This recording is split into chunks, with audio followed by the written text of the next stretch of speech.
Halo semuanya, selamat datang di channelku. Kenalkan namaku Denny. Jadi aku fotografer wedding dan family photographer based in Bali. Aku punya dua account, jadi ada namanya Ivy Fotografi Bali dan juga Sense Moriko. Kalian bisa follow Instagramku dan mungkin kalau ada request video bisa langsung chat aja di DM-nya. Nah, di video kali ini saya bakal jelasin untuk segitiga exposure. Jadi buat kalian yang mungkin baru belajar fotografi, kalian pasti selalu disarankan untuk belajar segitiga exposure. Dan saya bakal coba jelasin sesingkat mungkin, sebisa mungkin agar kalian bisa paham. Segitiga exposure itu ada tiga hal yang perlu kalian perhatikan. Ada namanya ISO, ada namanya shutter speed, ada namanya aperture priority. Nah, kita bakal coba bahas satu-satu, kita breakdown apa sih efek yang dihasilkan. Nah, pertama-tama kita bahas dulu soal ISO. Jadi ISO ini paling simpel penjelasannya. Kalian bisa lihat di sini ada sensor kamera. Nah, ISO sendiri itu mengatur kepekaan sensor kamera ini terhadap cahaya. Jadi semakin tinggi angka ISO-nya, maka akan semakin peka sensor ini kepada cahaya. Dan itu berefek berarti foto kalian jadi lebih terang. Nah, kemudian kalau kalian menggunakan ISO yang rendah, foto kalian otomatis bakal jadi lebih gelap. Tapi untuk ISO tinggi itu dia memiliki konsekuensi yang ada. Jadi kalian perlu perhatikan. Konsekuensinya adalah semakin tinggi ISO kalian itu memungkinkan untuk menimbulkan bercak-bercak pada foto kalian atau biasanya kita sebut noise. Tapi masing-masing kamera punya kemampuan yang berbeda. Jadi kalau kalian menggunakan kamera, mungkin kalian boleh eksperimen dulu, kalian boleh coba tes seberapa kemampuan dari kamera kalian.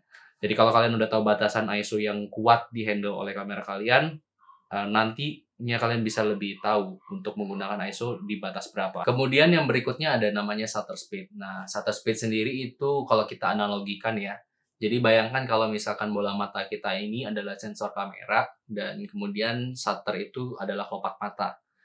Kalau kita analogikan shutter speed itu berarti kecepatan, oke? Jadi yang kita atur di sini adalah kecepatan menutup dari kelopak matanya atau kita bilang shutter aja deh ya biar nggak pusing. Semakin cepat shutter tertutup, maka jumlah cahaya yang masuk akan semakin sedikit. Tapi semakin lama shutter ini tertutup, maka akan lebih banyak cahaya yang masuk. Oke?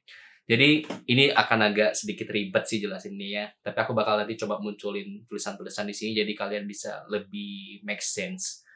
Jadi durasi shutter lambat itu ada dari 1 detik sampai 30 detik, bahkan ada namanya mode bulb. Jadi mode bulb itu kita manual untuk durasi sesuka kita. Kemudian kalau shutter speed cepat itu biasanya di 1125 sampai 1/8000 second. Nah, masing-masing dari efek ini juga bisa muncul dari penggunaan shutter speed. Biasanya kalau shutter speed lambat itu dia karena dia merekam lebih banyak cahaya. Kalau misalkan ada objek yang bergerak, biasanya bisa menciptakan motion blur. Atau kalau kalian menggunakan shutter speed yang rendah dan kalian menggunakan handheld atau pegang tangan doang, biasanya akan menimbulkan shaking. Karena kan tangan kita ini biasanya goyang banget. Itu akan menciptakan foto yang blur ataupun tidak fokus. Maka kalian perlu mengerti efeknya dari shutter speed yang lambat. Kemudian kalau untuk shutter speed yang cepat, shutter speed cepat ini bisa membekukan gerakan. Kalau kalian mungkin pernah lihat foto orang loncat, itu namanya levitasi ya. Itu biasa triknya adalah menggunakan shutter speed yang cepat. Kemudian yang terakhir adalah diafragma. Jadi diafragma ini berada pada lensa ya. Jadi kalau diafragma biasa kita nyebutnya dengan bahasa bukaan. Jadi tiap lensa itu punya diafragma dan yang ini adalah f18, bukaan terbesarnya. Jadi bukaan terbesar itu bisa ditandai dengan angka yang lebih kecil ya. Jadi F1, F12, F14 itu bukaan terbesar kita nyebutnya. Sedangkan kalau udah F5.6 ke atas biasanya itu kita sebutnya dengan bukaan kecil. Nah, dengan bukaan kecil itu jumlah cahaya yang masuk semakin sedikit. Sedangkan dengan bukaan yang besar berarti jumlah cahaya yang masuk semakin banyak. Saya bakal tunjukin ke kalian. Oke, let me see. Jadi kalau kalian lihat di sini itu ada lubang kecil, itu adalah bukaan terkecil. Jadi bukaannya mungkin di F22. Kemudian kalau kita coba buka di sini, nah Ini adalah bukaan terbesar yaitu f1.8. Kalian lihat. Jadi semakin besar tentunya semakin banyak cahaya yang masuk ya. Oke. Sekarang saya bakal coba jelasin efek yang ditimbulin. Dengan menggunakan bukaan yang besar, kalian bisa mendapatkan fokus yang tipis, kita bahasnya. Jadi fokus yang tipis itu berarti kalian mendapatkan pemisahan objek dengan background.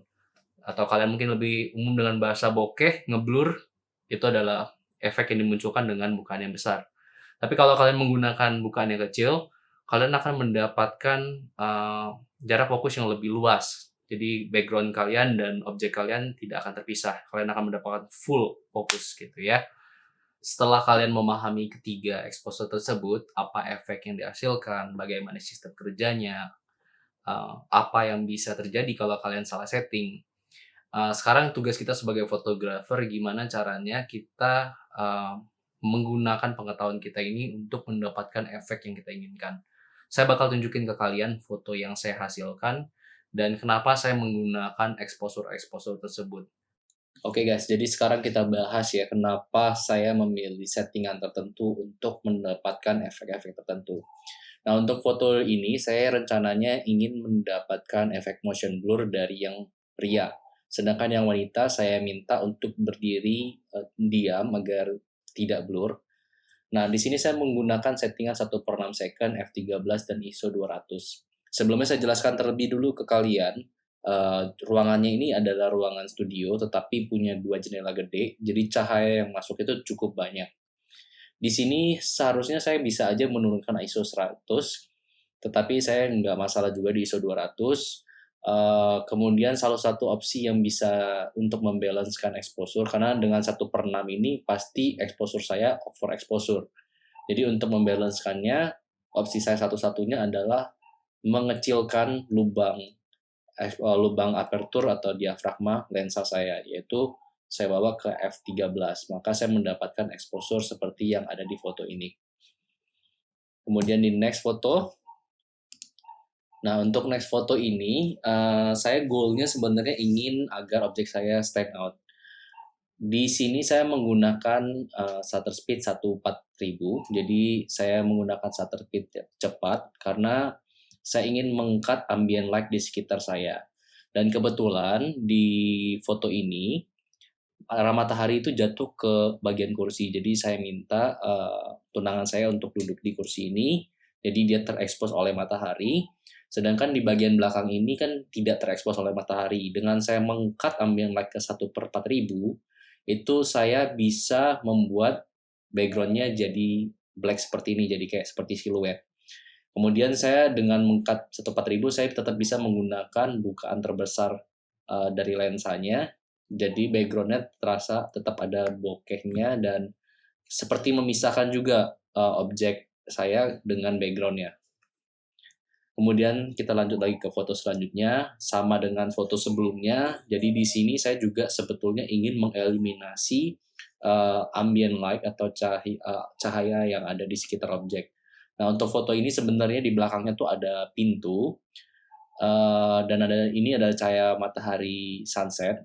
Sebetulnya kalau saya hilangkan objek di belakang ini akan jauh lebih baik ya, karena saya rencananya emang pengen bikin kayak pure black gitu loh. Jadi untuk meng-cut-nya saya menggunakan 1/4000. Kemudian untuk next foto, jadi ini foto dari salah satu tim saya. Dia menggunakan shutter drag ya kalau nggak salah. Saya lupa nama teknik flashnya. Jadi ini mengkombinasikan slow speed dengan tembakan flash. Jadi efek motion blur yang dia dapat itu dari lampunya. Jadi motion blur ini juga shutter speed lambat itu bisa merekam cahaya ambien. Jadi cahaya yang ada kayak cahaya lampu, cahaya apapun itu yang ada direkam sama dia dan kemudian bisa menciptakan efek-efek seperti ini. Lalu untuk yang di foto ini kenapa objeknya jadi beku, maksudnya objeknya bisa nge-freeze itu karena ditembakkan oleh flash. Tembakan flash itu kan cepat, jadi itu membekukan objeknya tapi tidak ambient light-nya atau tidak lampu pestanya. Jadi Itulah efek yang bisa kalian lakukan kalau misalkan kalian sudah paham bagaimana penggunaan dari segitiga exposure. Sekarang saya ekspektasikan kalian udah ngerti ya efek dari masing-masing exposure tersebut, apa yang dihasilkan, dan bagaimana sistem kerjanya. Intinya sebetulnya gimana kita ngatur cahaya masuk ke dalam lensa, kemudian mengenai sensor dalam kamera kalian, dan berapa durasi lama sensor kamera kalian terpapar oleh cahaya. Kurang lebih sebenarnya kita mengatur di sana saja untuk mendapatkan efek dan juga cahaya yang pas menurut kita. Saya harapkan dari video ini kalian langsung coba eksperimen, langsung coba trial dan error, karena kalian hanya bisa lebih memahami ini lagi ketika kalian coba praktek. Oke? See you on the next video. Kalau kalian suka video ini, kalian boleh subscribe channel ini karena channel ini masih kecil banget. Jadi dengan kalian subscribe, dengan nambahnya subscriber, nambahnya viewers, tentunya saya bakal jauh lebih semangat buat bikin konten yang berhubungan dengan fotografi. Thank you guys for watching. See you on the next video.